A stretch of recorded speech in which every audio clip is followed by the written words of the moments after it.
Le recours à la PMA pour les homosexuels n'est pas dans ce texte de loi. Le gouvernement n'envisage pas de vote avant la fin de l'année 2013. Pourtant, en Belgique, c'est possible et légal depuis 6 ans maintenant. Alors, beaucoup de couples de lesbiennes françaises passent la frontière pour avoir un enfant. C'est le cas de Muriel et Sophie qui ont déjà 2 filles, une chacune. Le reportage est signé François Baudonnet et Bertrand Catrice.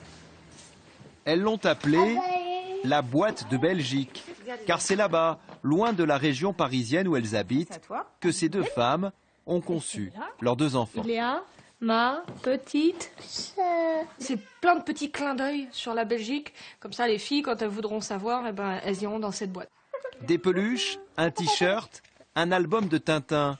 Des souvenirs d'un pays vers lequel elles ont fait des allers-retours, si nombreux. Il est belge. C'était compliqué. Moi, j'ai fait 5 inséminations. On a dû y aller 1 fois avant. Donc, en tout, on a dû y aller 6 fois. Pour Sophie, on y a été 3 fois. L'aînée, 3 ans et demi, est la fille de Muriel. Oui, s'il te plaît. La petite, à peine 8 semaines, celle de Sophie. Ces 2 mères estiment avoir beaucoup de chance, même si les procréations en Belgique leur ont coûté 10 000 €. Regardez. Vous croyez qu'on y pense? Non, on n'y pense pas. Non. On a oublié, en fait. Parce qu'on a aussi de la possibilité financièrement. Oui, on avait la possibilité financièrement.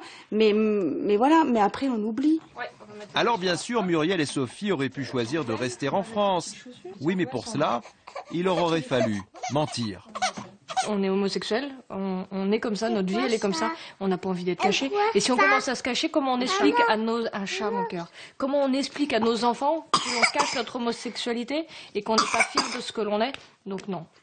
Elles ont donc fait comme les 600 homosexuels qui, chaque année, font le voyage jusqu'à Liège, en Wallonie.